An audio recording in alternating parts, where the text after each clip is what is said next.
बच्चों आज हम पढ़ेंगे दो चर वाले रैखिक समीकरण युग्म। ध्यान से देखेंगे, दो चर वाले रैखिक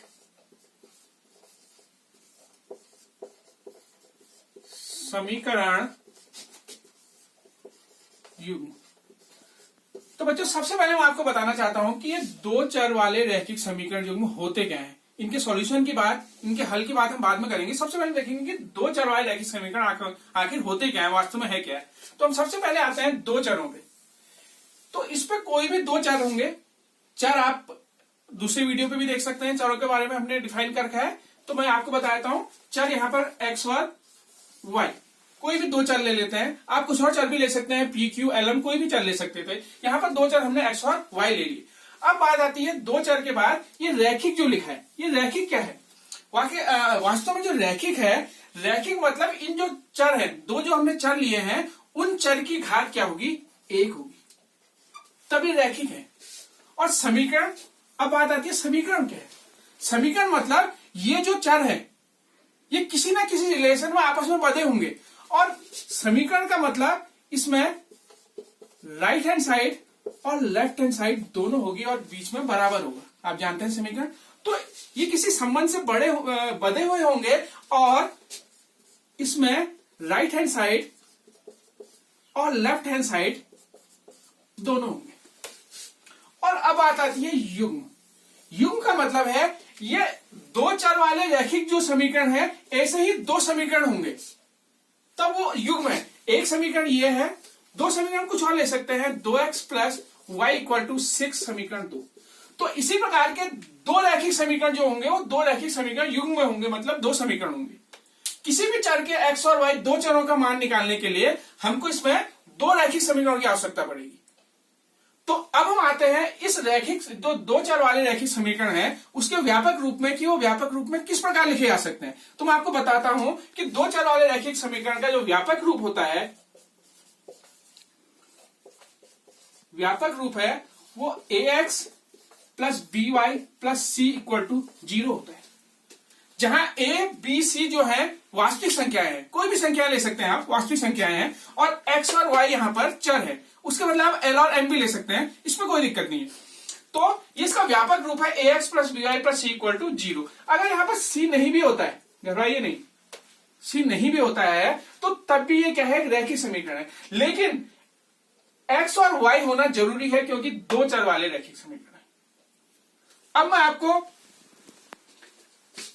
दो जो रैखिक समीकरण है इनके हल की बात करता हूं कि इनका मान कैसे निकालते हैं। मान निकालना मतलब इसको हल करना, या हम कह सकते हैं कि x और y के ऐसे मान जो इसको सेटिस्फाई कर रहे हैं, वो क्या मान है। अब मैं दो आपके सामने a1x plus a2y, a1x plus b1 ले लेता हूं, b1 plus c1 equal to 0, और a2x plus b2y plus c2 equal to 0 ले लेता हूं। ये दो है, ये दो मैंने रैखिक समीकरण ले लिए, युग्म में है, दो रैखिक समीकरण ले लिए। अब मैं बताता हूं कि रैखिक समीकरण हल कैसे होते हैं, या इसके हल होते हैं या नहीं होते हैं। इससे एक मान निकलता है या मान नहीं निकल सकता है। ये दोनों जो समीकरण है उनको सरल हो सकते हैं, नहीं हो सकते हैं। इसमें x और y का मान निकल सकता है या नहीं निकल सकता है, या कितने मान निकल सकते हैं। तो हम इस पे आते हैं। अब मैं आपको बता रहा हूं कि रैखिक समीकरण की आप वैसे भी समझ सकते हैं, ये रैखिक समीकरण, इसका नाम क्यों है रैखिक समीकरण। इसलिए इसका नाम है क्योंकि मैं इसको अगर प्लॉट करूंगा, अगर मैं इसको कार्टेशियन प्लेन में मैं इसको प्लॉट करता हूं तो ये एक रेखा निरूपित करेगा। जो पहला इक्वेशन जो रैखिक समीकरण है, एक रेखा निरूपित करेगा।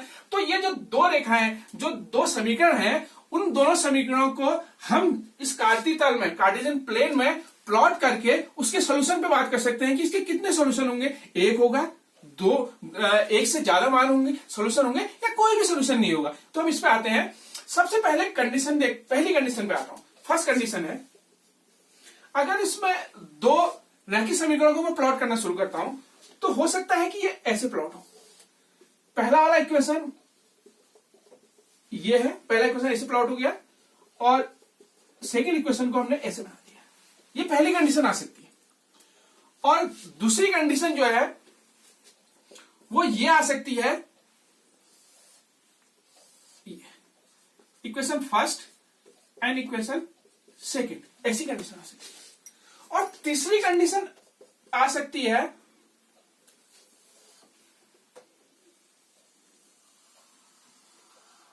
अब आप देखेंगे इस पे इक्वेशन 1 और इक्वेशन 2 एक ही लाइन दिख रही है ना, एक दूसरे में संपाती है। अब इस तीन कंडीशनों पर हम इसके सोल्यूशन पे आते हैं, इस तीन कंडीशन पे इनके सोल्यूशन पे आते हैं कि इनका क्या सोल्यूशन है। पहली बार हम देखते हैं कि अगर मैंने पहली और दूसरी दोनों समीकरणों को, दोनों लाइनों को इसमें प्लॉट किया है, तो हम देखते हैं कि एक ऐसा उभयनिष्ठ बिंदु हमको मिल रहा है जो इन दोनों समीकरणों को सेटिस्फाई करेगा। यह हम देख लेते हैं कि यहां पर एक कॉमन पॉइंट है, एक कॉमन पॉइंट एक्स और वाई मिल गया हमें। ये एक्स और वाई वो बिंदु होगा जो इस समीकरण और इस समीकरण दोनों को संतुष्ट करेगा, दोनों को सेटिस्फाई करेगा और इसी का एक मान होगा। ये पहली कंडीशन। अब दूसरी कंडीशन पे आप आएंगे तो हम देखेंगे आपको इन दोनों पे कोई भी कॉमन पॉइंट नहीं मिलता है, कोई भी उभयनिष्ठ बिंदु आप इस पे प्राप्त नहीं कर पाते हैं। इन दोनों समीकरणों के एक्स और वाई अलग अलग हैं, कोई भी ऐसा उभयनिष्ठ एक्स वाई इसमें है ही नहीं। तो कोई भी एक्स वाई नहीं है तो कोई भी इसमें कॉमन पॉइंट है नहीं, कोई कॉमन पॉइंट है नहीं तो इसका सोल्यूशन हम नहीं निकाल सकते, इसका सोल्यूशन है ही नहीं। अब उसके बाद आती है थर्ड कंडीशन। थर्ड कंडीशन में हम देखते हैं कि थर्ड कंडीशन पे हम देख रहे हैं कि इसमें बहुत सारे ऐसे बिंदु हैं जो इसको सेटिस्फाई कर सकते हैं, उभयनिष्ठ बिंदु हैं, बहुत सारे उभयनिष्ठ बिंदु हैं। इस लाइन पे बहुत सारे एक्स और वाई के बहुत सारे उभयनिष्ठ बिंदु हैं जो दोनों लाइनों में लाई कर रहे हैं। तो हम कह सकते हैं कि इसमें पहली कंडीशन, दूसरी कंडीशन और तीसरी कंडीशन जो है, इस पर हम इसके सोल्यूशन दे सकते हैं कि कितने सोल्यूशन है। पहली कंडीशन में इसका एक होगा सोल्यूशन, केवल एक, इसका केवल एक मान होगा, एक्स वाई का केवल एक सोल्यूशन होगा इसका, और दूसरे वाले में इसके कोई भी हल नहीं होंगे, और तीसरे वाले में क्या होंगे, अपरिमित रूप से अनेक हल होंगे। तो हम बता सकते हैं कि इन दोनों के हल होंगे या नहीं होंगे। अब मैं थोड़ा सा आपको इसके व्यापक रूप पे जाके आपको बता देता हूं कि क्या होता है। हम इसके गुणांकों के हिसाब से भी देख सकते हैं, कि इसके गुणांकों, ये जो एक्स और वाई के गुणांक है, इसको कंपेयर करके, इन दोनों समीकरणों को कंपेयर करके भी हम इस बात पे आ सकते हैं। पहली कंडीशन में देखते हैं a1/a2 और b1/b2, मतलब यहां हमने x के गुणांक ले लिए, वो y के गुणांक ले लिए।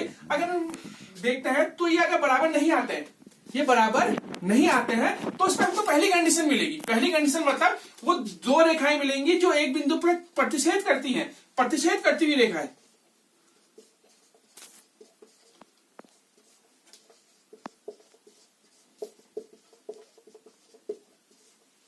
प्रतिच्छेद करती रेखाएं, और इसका क्या होगा, केवल एक हल होगा। और दूसरी कंडीशन आती है a1/a2 equal to b1/b2 not equal to c1/c2। तो इसपे हम देखते हैं, इसपे सेकंड कंडीशन आती है, इसपे क्या आती है, समांतर रेखाएं।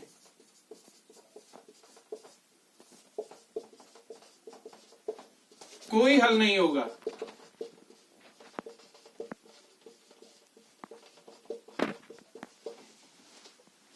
तीसरी कंडीशन हम देखते हैं, अगर इनके गुणांकों के रेशियो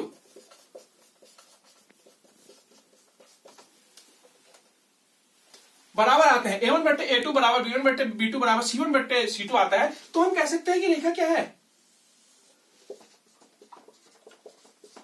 समपाती। अपरिमित रूप से अनेक हल।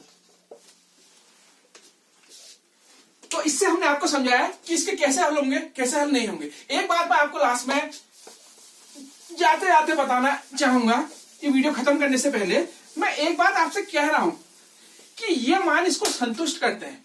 तो आप समझे संतुष्ट करने का मतलब क्या होता है, संतुष्ट करना, सेटिस्फाई करना क्या होता है। कि मैं बार बार कह रहा हूं कि एक्स वाई के मान इस समीकरणों को संतुष्ट करेंगे। संतुष्ट करना क्या होता है, सेटिस्फाई करना क्या होता है। तो आप इसको एक एग्जाम्पल से समझेंगे। आपने देखा है कभी